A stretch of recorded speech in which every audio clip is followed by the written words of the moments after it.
요한복음 12장 37절부터 43절까지 말씀. 요한복음 12장 37절부터 43절까지 말씀 다 찾으셨으면 의미를 생각하면서 같이 읽도록 하겠습니다. 시작. 이렇게 많은 표적을 그들 앞에서 행하셨으나 그를 믿지 아니하니 이는 선지자 이사야의 말씀을 이루려 하심이라. 이르되 주여 우리에게서 들은 바를 누가 믿었으며 주의 팔이 누구에게 나타났나이까 하였더라. 그들이 능히 믿지 못한 것은 이 때문이니 곧 이사야가 다시 일렀으되 그들의 눈을 멀게 하시고 그들의 마음을 완고하게 하셨으니 이는 그들로 하여금 눈으로 보고 마음으로 깨닫고 돌이켜 내게 고침을 받지 못하게 하려 함이라 하였음이더라. 이사야가 이렇게 말한 것은 주의 영광을 보고 주를 가리켜 말한 것이라. 그러나 관리 중에도 그를 믿는 자가 많되 바리새인들 때문에 드러나게 말하지 못하니 이는 출교를 당할까 두려워함이라.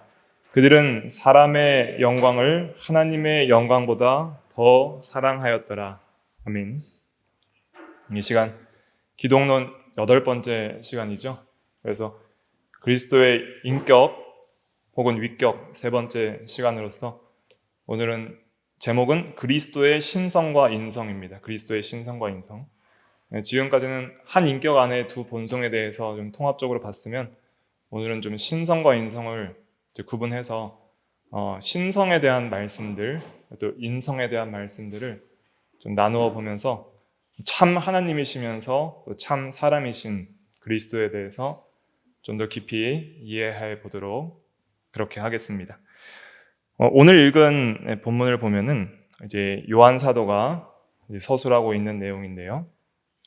예수님께서 많은 표적을 행하셨으나 믿지 않았다 그랬습니다. 그들이 믿지 못한 것은 그들의 눈을 멀게 하시고 마음을 완고하게 하셔서 눈으로 보고 마음으로 깨닫고 돌이켜 고침을 받지 못하게 하려 함이라라는 성경이 응해진 거라 했습니다. 이것은 하나님께서 적극적으로 그들에게 악한 마음을 주셔서가 아니라 이제는 소극적 작정과 또 섭리로서 그들을 죄악 가운데 버려두셔서 그들의 부패한 마음과 완악한 욕심을 따라 행하게 하심으로 그들이 믿지 않고 또 은혜를 주시지 않고 은혜를 걷어가심으로 말미암아 그들이 믿지 못하게 되었다라고 고백을 하고 있습니다. 그런데 이 이사야의 그 40절 말씀의 예언은 이사야 6장 10절의 인용입니다.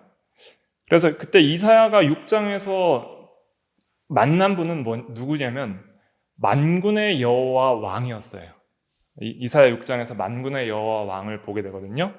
그 여호와를 요한 사도는 뭐라고 얘기를 하고 있냐면 41절에 보면은 41절 같이 읽어볼게요. 시작. 이사야가 이렇게 말한 것은 주의 영광을 보고 주를 가리켜 말한 것이라. 여기서 주가 누구예요? 주가 그리스도입니다. 예수 그리스도의 영광을 보고 그리스도를 가리켜 말한 것이라 하고 있습니다. 그리스도를 가리켜 말한 그 내용을 한번 찾아볼게요. 이사야 6장으로 가보겠습니다. 이사야 6장 1절부터 5절까지 먼저 읽어볼게요. 1절부터 5절 시작.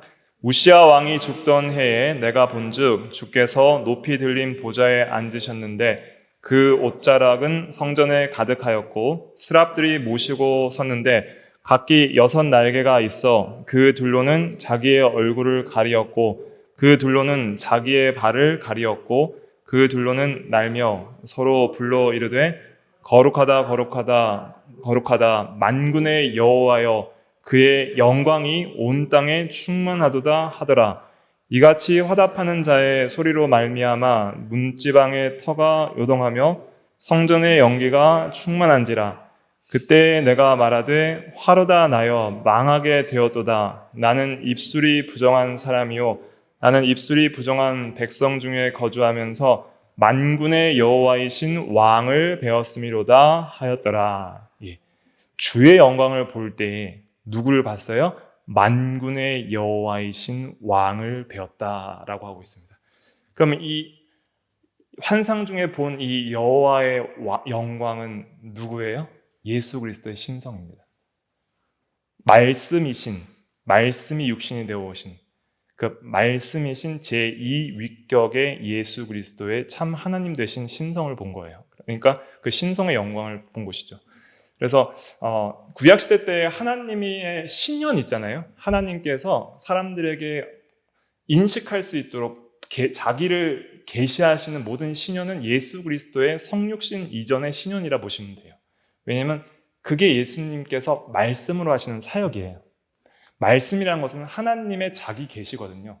하나님의 자기 표현이 말씀이에요. 그러니까 구약시대 성도들이 하나님을 어떤 사람이나 천사나 이런 영광스러운 영광으로 계신 분이나 이렇게 환상 중에나 실제로 보는 사건들은 전부 말씀이신 신성으로 계신 예수 그리스도께서 이 세상에 성육신하기 이전에 일시적으로 사람들에게 보일 수 있도록 나타나신 것이다 라고 할 수 있습니다. 그래서 본질적으로 예수님은 그의 신성으로서 성부 하나님과 동일하신 뭐예요? 여호와신 거예요. 여호와는 스스로 계신 하나님 혹은 주잖아요. 그러니까 성부와 성자와 성령은 전체적으로 스스로 계신 영원하신 하나님이시고 여호와시고 또 주신 것이죠. 주. 모든 피조물의 창조주요 또 왕이시라는 뜻입니다. 그래서 이 이사야가 이러한 영광을 봤을 때에 이제 내가 입술이 부정한 사람이라 할 때에 그가 선지자로서 하는 말들이 옳지 않은 말들도 실수로 많이 했다는 것을 말합니다. 그럴 때에 부정한 것을 깨닫고 죄악에 낙심하였을 때에 하나님께서 수추로 그 입에 대어서 그리스도의 구속을 상징하는 것이거든요. 숫은 제단 숫은 불태우는 그 제사는 그리스도를 상징하는 것이니까 그 수추로 이제 죄악을 사해 주시는 은혜의 그 구원의 복음의 메시지를 전해 주시면서 8절에 보면은 누가 우리를 위하여 갈고 할 때 이사야가 내가 여기 있나이다 나를 보내소서라고 선지자의 사명을 받게 됩니다. 그때 6장 9절 10절 말씀에 보면은 이것이 이제 요한복음 12장에 인용된 말씀입니다. 9절과 10절 같이 읽어볼게요. 시작. 여호와께서 이르시기되 가서 이 백성에게 이르기를 너희가 듣기는 들어도 깨닫지 못할 것이요 보기는 보아도 알지 못하리라 하여 이 백성의 마음을 둔하게 하며 그들의 귀가 막히고 그들의 눈이 감기게 하라. 염려하건대 그들이 눈으로 보고 귀로 듣고 마음으로 깨닫고 다시 돌아와 고침을 받을까 하노라 하시기로. 예, 그래서 이러한 예언을 합니다. 이것은 하나님께서 적극적으로 못하게 하시겠다는 것이 아니라 소극적으로 은혜를 거두시고 또 그들의 죄악 가운데 내버려 두시는 그런 허용하시는 것이죠. 죄의 허용의 작정과 섭리로서 이렇게 그들을 완고한 마음 가운데 버려두시겠다는 말씀입니다. 그래서 누구든지 하나님의 주권적 은혜가 없이는 구원을 받을 수 없다는 것을 또 함의하고 있는 것이죠. 그래서 다시 오늘 요한복음 본문으로 돌아오시면 구약의 이 여호와의 신현이 누구의 나타나심이라고 이제 우리가 이해하면 되는 거예요. 예수 그리스도의 그의 신성의 성육신 이전의 신현이다. 우리가 이렇게 이해를 할 수가 있는 것입니다. 그래서 이렇게 깨달을 때 우리는 예수 그리스도의 참 하나님 되심이 얼마나 위대한 것인가 하는 것을 깨달을 수가 있는 것이죠. 그래서 이 예수님께서 이 세상에 오셔서 그 오늘 요한복음 12장 37절에 많은 표적을 그들 앞에서 행하셨다라고 하는데 이 표적이라고 하는 것은 이제 상징적 의미가 있는 거거든요. 그래서 예수님께서 참 하나님이심을 드러내기 위해서 이 표적을 보여주셨던 거예요. 표적은 그 의미가 있습니다.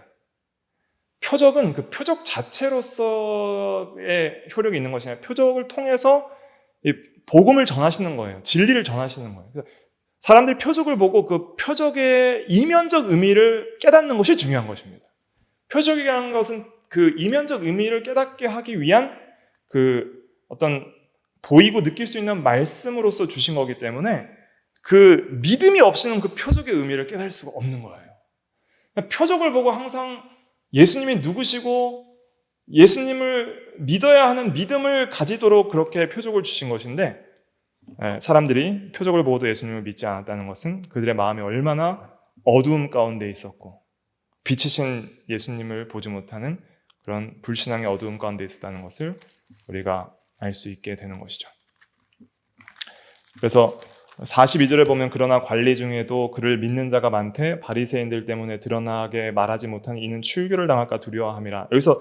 여기서 믿는 자가 많대라고 하는 이 믿음은 참된 믿음을 가리키지 않을 수 있는 것이에요. 참된 믿음을 가진 자도 있을 수 있고, 참된 믿음이지만 연약한 믿음을 가질 수 있고, 또 믿지만은 연약해서 두려워하는 자들이 있을 수도 있고, 또 그냥 형식적인 믿음을 가리킬 수도 있다. 이렇게 우리가 해석을 할 수 있습니다. 왜냐하면 그들은 사람의 영광을 하나님의 영광보다 더 사랑하였더라. 그래서 주도적인 것은 이 사람들의 믿음은 이제 형식적인 믿음이다 하는 것이 이 본문을 통해서 더 드러나는 것이죠. 그래서 참된 믿음은 사람의 영광보다는 하나님의 영광을 더 사랑하는 그것이 참된 믿음입니다. 왜냐하면 참된 믿음을 가진 성도들이 하나님의 영광을 제대로 볼 수 있어요. 참된 믿음을 가지고 하나님의 영광을 보면은 너무 그 영광이 아름답고 귀해서 사람의 영광은 배설물처럼 여겨지는 거예요. 이게 진짜 신앙입니다. 진짜 개혁주의 신앙은 뭐냐면 오직 하나님께 영광이거든요. 그러니까 사람의 영광은 수혜칠 가치가 없게 생각을 하고 오직 하나님께만 영광을 돌리고자 하는 그 간절한 마음이, 그것이 참된 신앙의 본질이에요. 오직 하나님만을 높이기 원하는 마음. 그는 흥하여야 하겠고 나는 쇠어야 하리라. 세례 요한의 고백이 그랬잖아요. 그런 고백은 그리스도를 통해서 주신 그 은혜가 얼마나 크고 풍성한지를 아는 사람에게서 나오는 자연스러운 고백이에요. 그 높으신 예수 그리스도, 만군의 여호와신 왕을 배웠도다 할 때 그 이사야가 그 앞에 거꾸로 져서 화로다 나여 망하게 되었도다 했잖아요. 이 고백을 한번 생각해 보세요. 예수님의 그 성육신 이전에 구약의 신년의 영광을 보고 이사야가 그 앞에 완전히 죽은 사람같이 망했도다 하고 그 영광의 빛의 찬란함에 압도되었거든요. 그때 구원의 은혜를 베풀어 주시잖아요. 제단 숯불을 통해서 입에 대서 내가 너의 죄를 사하노라 라는 그 구원의 은혜를 받았을 때 이사야의 마음속에 하나님의 영광을 위해 살아야겠다는 감동이 일어났습니다. 누가 우리를 위하여 갈고 할 때 내가 여기 있나이다 주여 나를 보내소서 하고 그 영광을 위한 열심으로 살기를 서원하고 그렇게 하나님께 신앙을 고백을 한 거예요. 하나님의 은혜가 너무 값지고 아름다워서 망한 나를 구원해 주신 주님의 영광을 위해 평생을 바치고 주를 위해 살겠습니다 하고 그렇게 갈 때 네가 그렇게 간다 하더라도 많은 사람들이 믿지 않을 것이다. 이렇게 또 그의 어떤 사역에 있어서 시험을 말해주시는 것이죠. 그래서 이사야는 그 사역에 있어서 그렇게 행복했던 사람은 아닙니다. 톱에 켜서 죽임을 당한 순교했던 사람이에요. 그래서 그런 고난을 감수하고도 주의 영광을 위해서 자기의 영광을 아끼지 않고 살았던 사람들이 참 선지자들이었던 것이죠. 참된 성도들이었던 것이죠. 그래서 예수님의 영광을 진짜로 본 사람들은 이런 변화의 과정들을 겪게 되는 거예요. 그런데 이 당시 예수님의 그 성육신 이후의 이 사역 가운데서도 이러한 영광을 제대로 본 사람들이 거의 없었던 것이죠. 그러나 예수님께서 부활하신 이후에 성령의 감동을 통해서 예수님이 참 하나님이심을 알게 했을 때 도마가 내가 예수님의 허리에 손가락을 넣어보고 손바닥에 구멍에 손가락을 넣어보기 전까지 믿지 않겠다 하더니 예수님께서 오셔서 이제는 자신의 영광스러운 부활의 모습을 보여주셨을 때 도마의 고백이 요한복음 20장에 뭐라고 그랬어요? 나의 하나님이여. 이렇게 고백을 하는 거예요. 나의 하나님이여. 나의 주 나의 하나님이여. 이렇게 고백을 하게 되는 것이죠. 그래서 도마는 인도에서 전도하다가 순교를 했다고 그렇게 역사적으로 또 전해져 오고 있습니다. 중요한 것은 우리가 주의 영광을 제대로 보는 믿음을 가지는 것이 중요합니다. 그러려면 진리의 말씀을 옳게 분별하고 또 깨닫기를 힘써야 되는 것이죠. 그리스도에 대한 지식에 있어서 우리가 바른 진리를 깨닫기를 간절히 소망해야 됩니다. 먼저는 이러한 영광을 보기 원하는 성도들은 먼저 이 주의 영광을 내게 보여주시옵소서라는 간절한 소망이 우리 중심에 있어야 되는 것이죠. 출애굽기 33장 18절에 모세는 뭐라 그랬어요? 주의 영광을 내게 보여주시옵소서. 그 영광을 보여준 분도 성육신 이전에 예수 그리스도의 신성의 현현이었던 것이죠. 그래서 내가 얼굴은 보지 못하지만 등을 볼 것이다 그래서 영광을 직접 보는 사람은 살자가 없기 때문이다. 그렇게 말씀을 하시면서 영광의 그 흔적들과 또 그림자들만 보여주셨죠. 그렇게 구약시대 때에는 이 의문과 의식 속에서 옛 계명 아래에서 하나님의 영광을 보는 지식에 있어서 굉장히 사람들에게 많은 부분이 가리워져 있었습니다. 그런데 예수님께서 성육신한 이후에는 임마누엘 되신 하나님께서 사람과 함께 거하면서 그 하나님의 영광의 그 찬란함을 가장 확실하게 보여주신 것이 예수님의 성육신이에요. 그런데 사람들은 그러한 영광들을 깨닫지 못하고 또 사람의 영광보다 하나님의 영광을 더 사랑하지 않았던 것이죠. 그래서 우리가 그리스도의 영광을 더욱더 깊이 있게 알아가려면 예수 그리스도에 대한 성경에 대한 교리들과 진리들을 더 깊이 있게 배우고 또 묵상하고 깨달아 나가야 됩니다. 그럴 때 예수님의 영광을 기뻐할 수 있는 그러한 신앙들이 우리 속에 더욱더 커지게 되는 것이죠.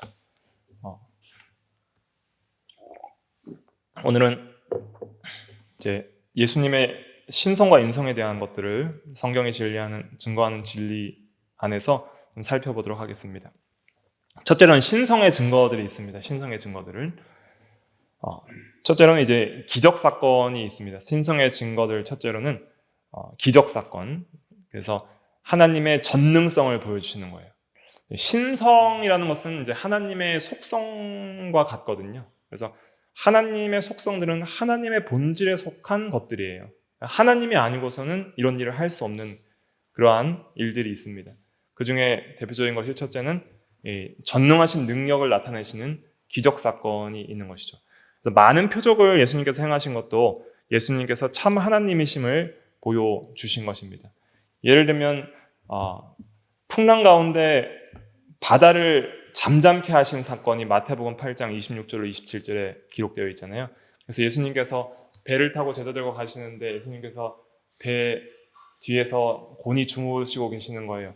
제자들은 이제 바람과 파도가 무섭게 치니까 죽을까봐 두려워서 주여 우리가 죽게 된 것을 돌아보지 아니하시나이까 할 때 예수님께서 꾸짖으시고 믿음이 없는 자들아 어찌하여 두려워하느냐 하면서 바람과 바다를 꾸짖으시니까 바람과 바다가 아주 잔잔케 되었다 그랬습니다. 그때 사람들의 고백이 무엇이냐면 마태복음 8장 27절에 보면 그 사람들이 놀랍게 여겨 이르되 이가 어떠한 사람이기에 바람과 바다도 순종하는가 하더라 라고 했습니다. 그래서 여기서는 예수님의 신성이 드러난 것이죠. 보통 사람이 아니라 참 하나님이심이 여기서 드러나서 만물을 창조하시고 통치하시는 왕의 권세, 하나님의 권세와 전능하신 능력이 바다와 바람도 순종하는 그러한 능력으로 나타나게 된 것이죠. 또 중요한 기적사건 중에 하나는 오병이어의 기적이죠. 오병이어의 기적은 떡 5개와 물고기 2마리로 남자만 5,000명을 먹이신 사건으로서 여자와 어린아이들까지 합치면은 약 한 2만 명 정도 될 것이라고 추정을 하고 있습니다. 예수님께서 떡을 직접 떼서 제자들에게 주시고 또 제자들이 나눠주게 하셨거든요. 그럼 예수님께서 떡을 떼실 때마다 뭘 하신 거예요? 새롭게 창조를 하신 거예요. 전에 없던 떡을 새롭게 만들어서 주시는 것이죠. 그래서 그러한 떡을 통해서 2만 명을 먹이시고 남은 것들을 거두게 하셨던 것이죠. 이것을 통해서 알 수 있는 것은 예수님께서는 우리의 생명의 떡과 또 음료수가 되시고 생명을 살리시는 생명의 주권자, 또 모든 만물을 창조하시는 창조주의 권능, 이런 것을 여기서 보여주시는 것입니다. 또 중요한 기적 중에 하나는 요한복음 2장에 나타나는 그 가나의 혼인잔치에 물로 포도주를 만드는 사건이잖아요. 그래서 예수님께서 물로 포도주를 만드세요. 물로 포도주를 만드신 사건의 의미가 무엇이냐면 첫째로는 천국의 기쁨을 여기서 알려주시는 거예요. 천국은 이런 잔치집, 혼인잔치와 같은 기쁨이 있는 곳이다. 예수와 함께 있는 곳은 기쁨이 넘치는 곳이다. 그리고 앞으로 우리가 이제 영원한 천국에서 신랑 되신 예수님과 함께할 천국 혼인잔치의 기쁨을 사모하게 하시기 위해서 이러한 일을 하셨고, 그 다음에 또 중요한 것은 무엇이냐면 물이 변하여 포도주가 됐다는 것은 예수 믿는 자 안에 일어나는 내적 변화의 역사를 보여주시는 거예요. 물과 같이 별로 값어치 없는 것이 가장 귀한 잔치집에 쓰이는 음료수가 되는 완전한 질적 변화. 포도주는 물과는 완전히 진적으로 다른 본질이잖아요. 완전히 다른 변화의 역사, 새 사람, 새로운 피조물이 되게 되는 그러한 변화의 역사들을 가르쳐 주시기 위해서 이러한 기적을 보여주신 것이죠. 그러니까 이러한 기적들은 사람이 해낼 수 없는 참 하나님만이 하실 수 있는 일들입니다. 그래서 우리의 내적인 변화와 또 구원을 이루시는 것은 하나님만 하실 수 있는 것이죠. 그래서 그 물로 포도주를 만드신 사건에 대해서 요한복음 2장 11절 한번 읽어볼게요. 요한복음 2장 11절.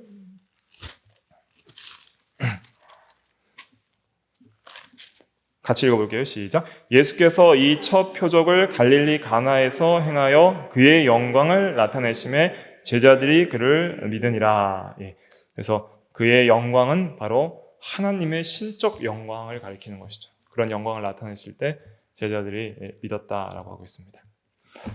그 다음에 또 두 번째로 신성을 나타내는 것은 그 예수님의 영원성이 있습니다. 특별히 이 요한복음의 신성이 많이 나타나요. 그래서 요한복음을 신령한 복음 혹은 독수리 복음이라고도 하는데 굉장히 예수님의 신성을 많이 증거하고 있기 때문이죠. 한번 찾아볼게요. 요한복음 8장 56절. 요한복음 8장 56절 한번 찾아보겠습니다. 이러한 성경 진리들을 우리가 체크를 해서 많이 묵상하는 게 중요합니다. 그래서 교리적인 지식만을 공부하지 말고 본문들을 중심으로 해서 그 본문을 많이 익히고 묵상해야 우리 영혼에 많은 유익이 있습니다. 요한복음 8장 56절 같이 읽어볼게요. 58절까지 시작. 너희 조상 아브라함은 나의 때 볼 것을 즐거워하다가 보고 기뻐하였느니라.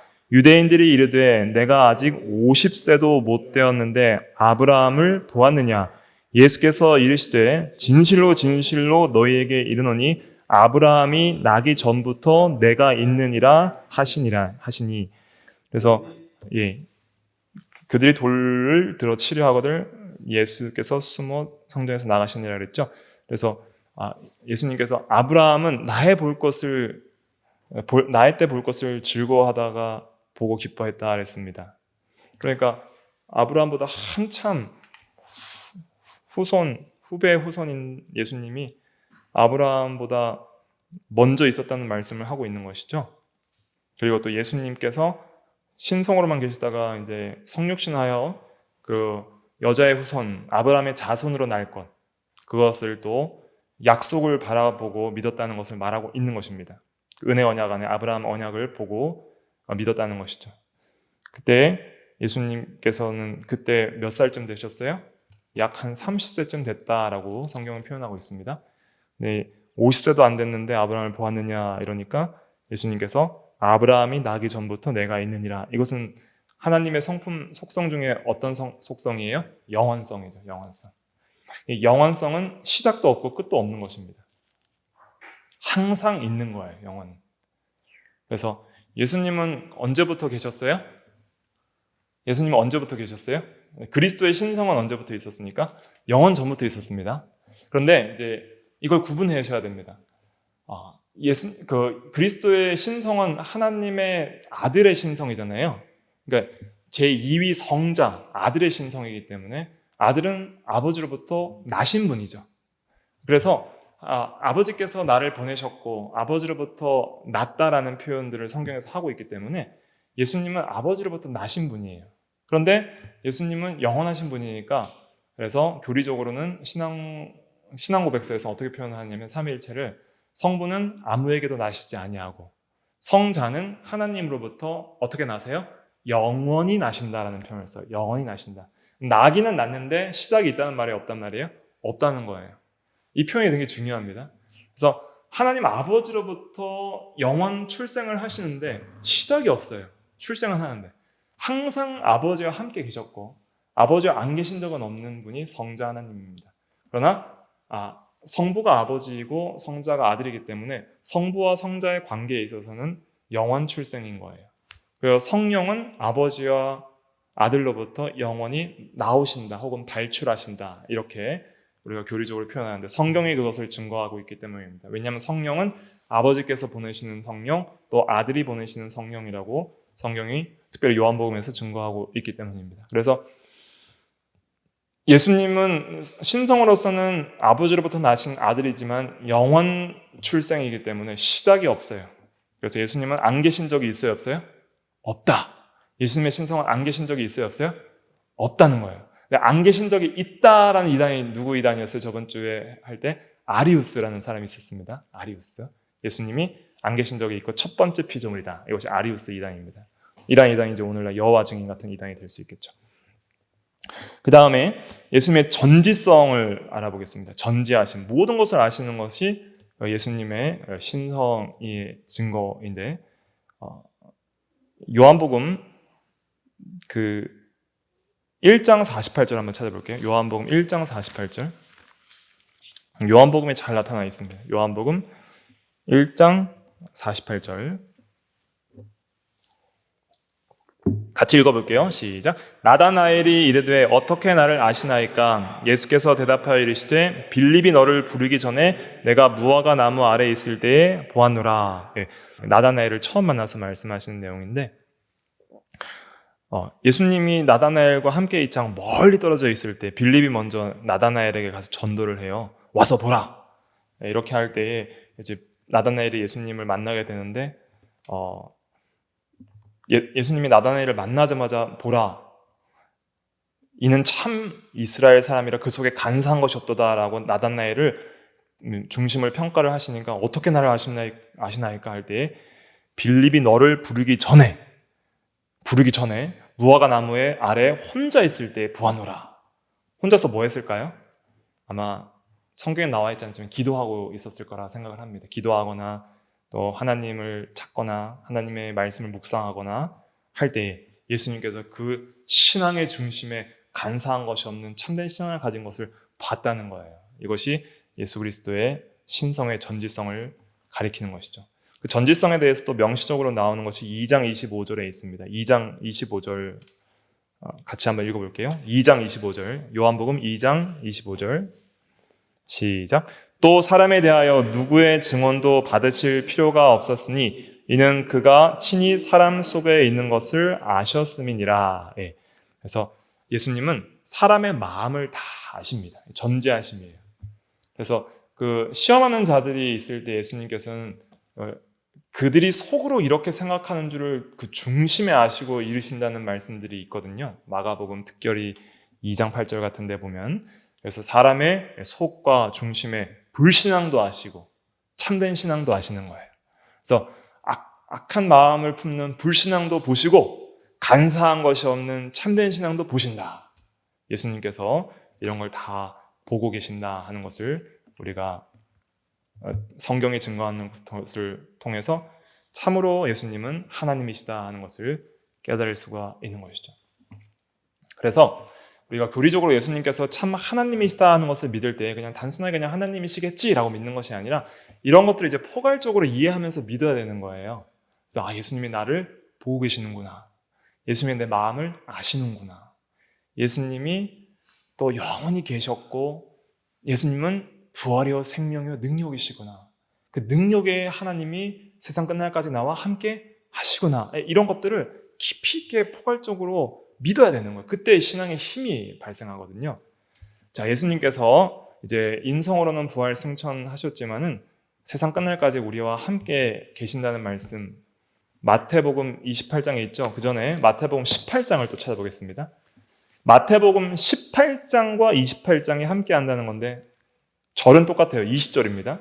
마태복음 18장 20절, 28장 20절인데 18장 20절부터 한번 볼게요. 마태복음 18장 20절, 마태복음 18장 20절 같이 읽어볼게요. 시작. 두세 사람이 내 이름으로 모인 곳에는 나도 그들 중에 있느니라. 그래서 오늘날도 우리가 이렇게 함께 모여 있잖아요. 우리 예담교회에서 함께 성도들이 함께 모여서 이렇게 예배 드리는데 이 가운데 우리만 그냥 덩그러니 있는 것이 아니라 누가 함께 계심을 믿어야 돼요? 예수님께서 그의 신성으로 또 그의 성령으로, 신성으로 성령으로 두 가지를 다 믿어야 됩니다. 함께 있는 것을 믿어야 됩니다. 그리고 그 함께 하심을 우리가 간절히 구해야 돼요. 하나님 우리와 함께 하소서, 우리와 함께 하심을 나타내 보이소서, 우리에게 은혜를 주시옵소서. 그런 간절한 마음을 가지고 기도하시고 모이시고 예배하셔야 됩니다. 저도 그런 마음을 가지고 인도를 해야 마땅하고 예배 드리시는 모든 성도님들께서도 그 마음을 다 동일하게 공유를 하셔야 돼요. 그러면 예배의 은혜가 달라집니다. 저만 혼자 가지고 있는데 성도들은 다 딴 마음이 있으면 하나님께서 그 예배를 좀 덜 기뻐하시겠죠. 근데 성도들은 갖고 있는데도 목회자는 안 가지고 있으면 안 되겠죠. 한 마음이 돼야 됩니다. 한 마음이 되어서 간절하게 주님의 함께 하심을 구하는 그러한 예배가, 그것이 경건한 예배예요. 하나님을 향하는 마음의 태도가 바뀌는 거잖아요. 하나님의 함께 하심을 간절히 구하는 그러한 마음의 태도가 참된 경건한 사람의 마음이라 할 수 있겠습니다. 또 마태복음 28장 20절, 18장 20절, 28장 20절, 둘 다 20절이죠. 20절 말씀 중요한 요절입니다.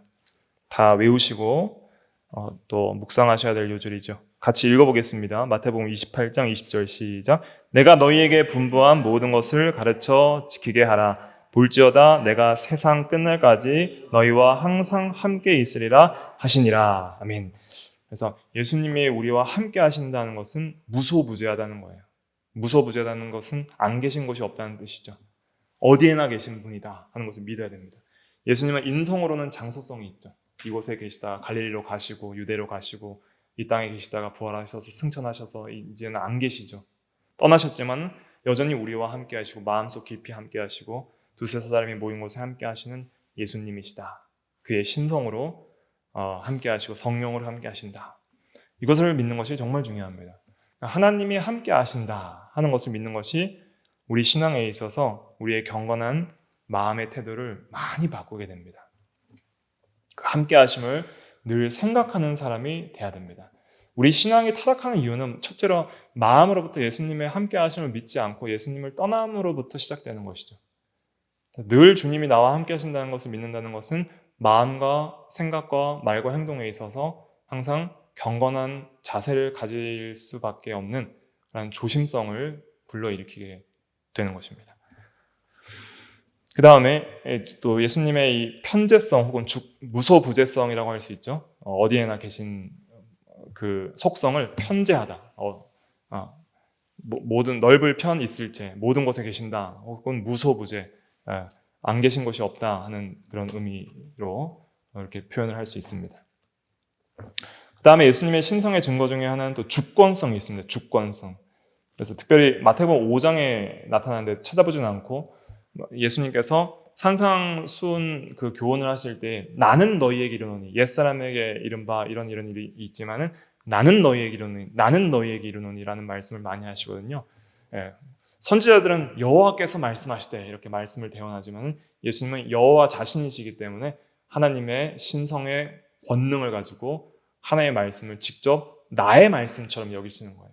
하나님의 말씀이 곧 나의 말이다라고 그렇게 여기시고 말씀하시는 것이죠. 그래서 예수님의 하나님의 주대심, 주권성을 여기서도 볼 수가 있습니다.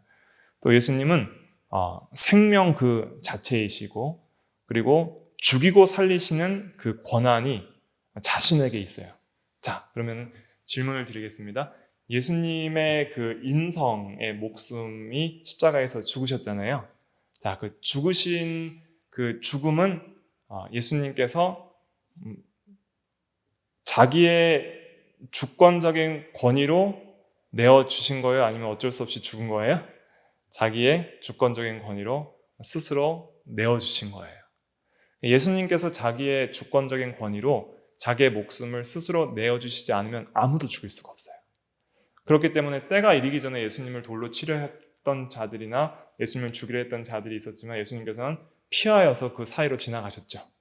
여러 번 그러한 죽이고자 하는 모든 그 괴계를 다 피하시고 이기셨죠. 그러나 마침내 십자가에 죽으신 것은 예수님께서 직접 자신의 목숨을 내어주셨던 것이죠.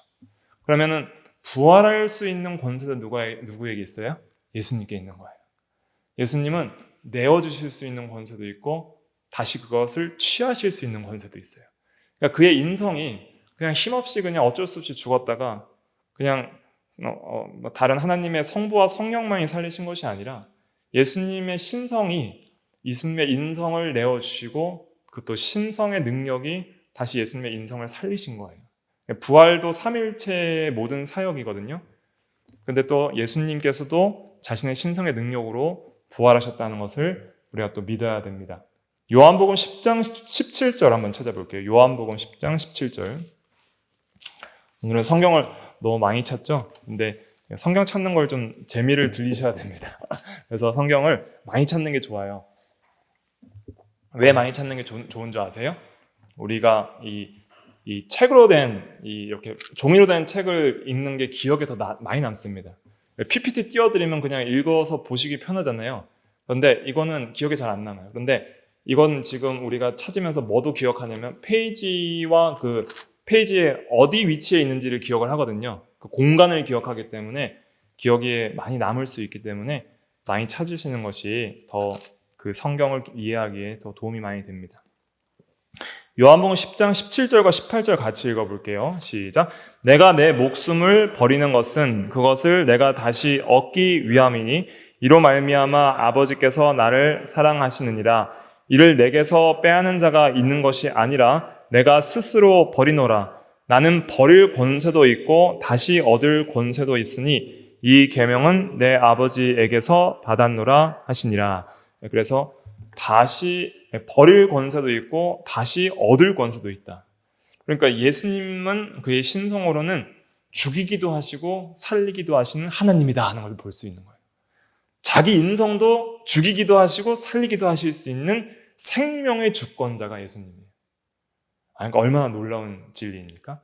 자기 목숨을 스스로 버리기 전까지는 절대 죽으실 수 없고 자식의 목숨을 스스로 버릴 때 비로소 죽으실 수 있고 죽은 지 3일 만에 또 자기의 그 인성의 생명을 다시 취할 수도 있는 그러한 하나님이시다. 그 다음에 마지막으로 또 예수님의 신성에 대해서 놀라운 것은 그 신적 영광과 또 예배를 예수님께서 받으신다는 것이죠. 찾아볼까요? 계시록 19장 10절. 요한계시록 맨 마지막에 19장 10절 말씀 같이 읽어볼게요. 시작. 내가 그 발 앞에 엎드려 경배하려 하니 그가 나에게 말하기를 나는 너와 및 예수의 증언을 받은 형제들과 같이 된 종이니 삼가 그리하지 말고 오직 하나님께 경배하라. 예수의 증언은 예언의 영이라 하더라. 그래서 오직 하나님께 경배하라 할 때 예수님도 포함이 되는 것이죠. 그래서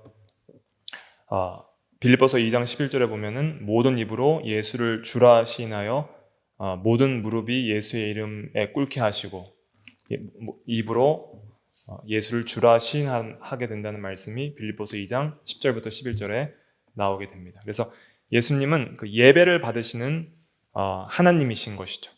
그래서 우리가 삼위일체 하나님께 예배를 드려야 됩니다. 그래서 균형이 잘 맞춰져야 돼요. 그래서 하나님께 예배를 드릴 때에는 성부, 성자, 성령 전체에게 다 예배를 드리는 거예요. 그래서 우리가 예배를 드릴 때 항상 삼위의 각 위격을 묵상을 하시고 그 위격 안에서 또 삼위의 한 본질을 또 묵상을 하셔야 됩니다.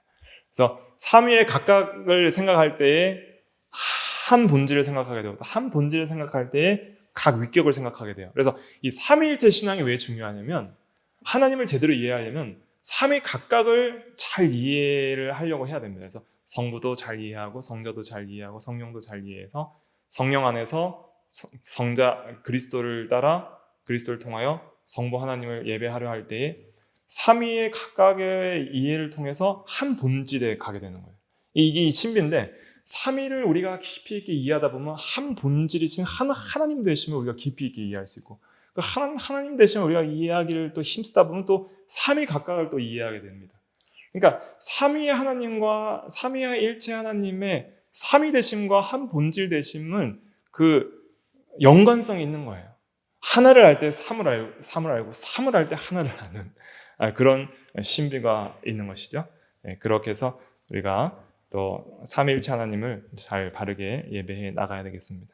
그래서 오늘은 신성과 인성에 대해서 둘 다 살펴보려고 했는데 오늘은 신성만 좀 살펴보고 시간이 다 가서 다음 시간에 또 인성에 대해서 더 깊이 살펴보겠습니다.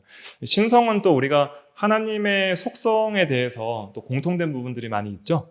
그렇기 때문에 좀 더 하나님의 속성을 이제 전에 여러 번 했기 때문에 또 거기에 대해서 이해하시면은 또 잘 이해될 수 있지만 인성을 살피는 것이 조금 더 우리가 신중을 기해야 되는 부분이 있어요.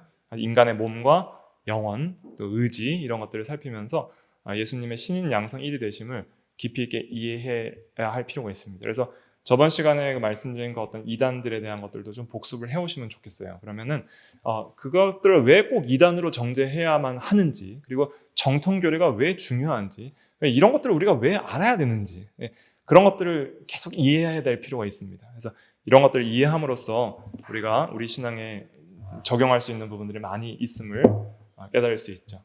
조금 힌트를 드리면 예수님이 왜 기도하셔야 하는지, 예수님은 인간의 의지와 신적인 의지 왜 두 의지가 있어야 하는지, 또 예수님은 또 정말 참된 믿음으로 우리처럼 믿음으로 사셨는지, 그냥 신성으로 보는 것으로 사신 것이 아니라 계속 하나님을 의지하는 믿음으로 예수님은 사셨는지, 이런 것들을 좀 살펴볼 필요가 있습니다. 예수님은 시험 받으셨잖아요. 그 시험의 강도가 얼마나 셌는지, 그 시험의 의미가 어떤 것인지, 그런 것들을 이제 신인 양성 1위 교리를 이렇게 공부하면서 그 깊이를 이제 성경을 통해서 깨달아가는 거예요. 예수님의 그 어떤 인격과 삶을 우리가 더 깊이 있게 이해하면 이해할수록 은혜가 넘치게 되고, 그 모든 예수님의 공로가 또 우리에게 주어지기 때문에 우리에게 주어진 그 은혜의 깊이와 능력을 우리가 더 깊이 깨달아서 그것을 활용하여서 우리가 더 경건한 신앙에 이를 수 있게 되는 것이죠. 기도하도록 하겠습니다.